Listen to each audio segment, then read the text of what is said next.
Glad to see you on this bright, sunny Monday. We're going to go and do a quick overview of the new player experience. I'm not going to go into all the details of the per conversation that Matt Lowe, I think is what his name is the design director of the finals. But I'm going to go over just a little bit of the stuff that I think is important and why the decisions they're making for the overall build system of the new new player experience is important, right? For one, obviously, it's a little bit more recognizable for people who are coming from some other games, even hero shooters, right?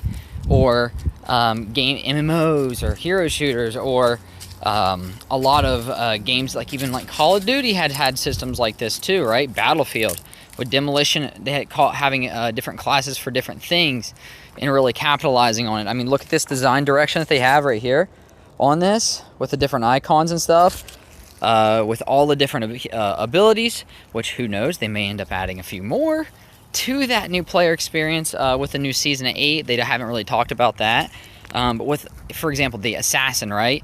Difficulty 3, health 1, speed 3. True, speed should actually be 2, not 3 personally, because he's using cloak, but that's negligible, right? Throwing weapons, vanishing bomb, which running double vanish isn't, I don't think, necessary. But that's a per person decision. They could even switch that vanishing bomb out with a gateway. Would also be a really good one to have, I think, with the assassin class for mobility to jump that up to a 3. But again, it kind of goes over that, right? Let's go over with the demolition class, right? This new player experience. People coming into the finals get really confused on what exactly is going on because you're building your own hero, right? You're building your own character in the finals, and it makes it really important for you to have the ability to properly understand what everything does in the first place.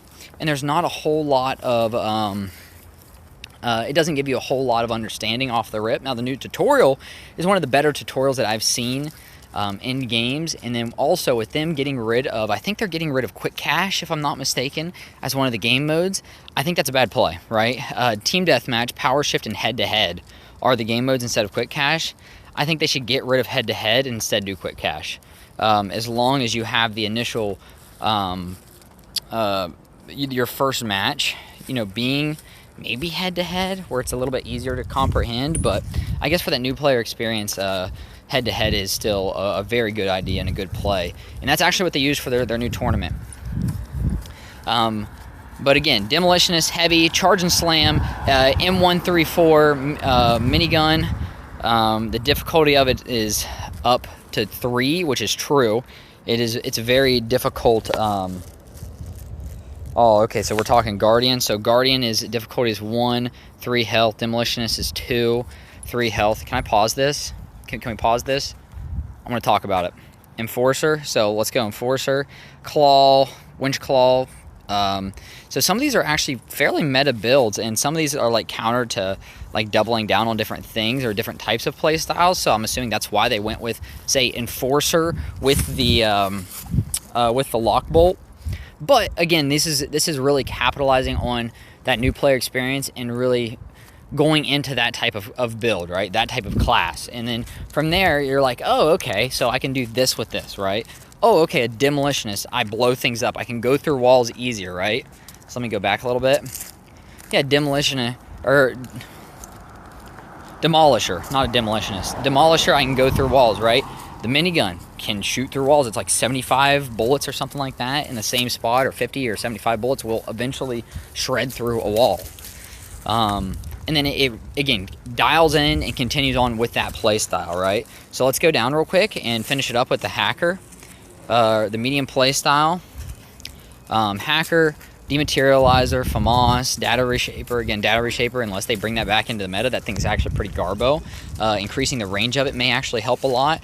And running zipline and pyro grenade are they running pyro grenade just because they need to put that on the class or a class to understand what that does, or does it have a purpose, right? But I'm glad that they have some type of mobility with additional mobility with the medium class, because that is, I'd say, the highlight of playing the medium class is having like zip line or jump pad or something in that line or that area. So all in all, I think this is a great change and a good for new player experiences, because me personally, when I first got into the finals, I played like the beta or alpha or whatever the test was before Season 1, Season 0, is right before New Vegas dropped that season.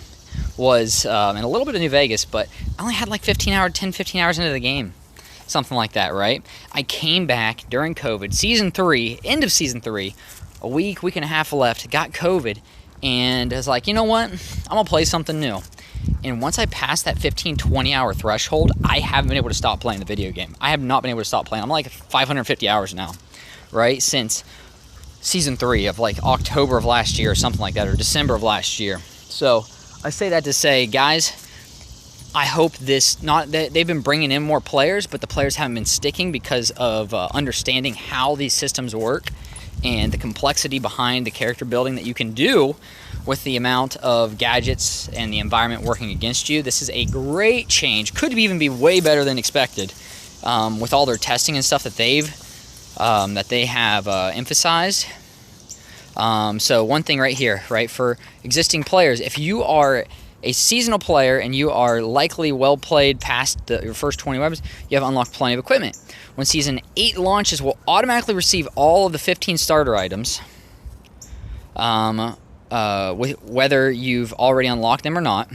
If you already own any of the existing items, you'll receive the rest of the items in that set immediately if you don't own any core items in the playstyles. So that's pretty freaking fantastic. So they're really going to give people, and right here, last thing too, not a hero shooter. We really want to stress at this point that the playstyles are not heroes, as much as we love shooters, MOBAs at Embark, right?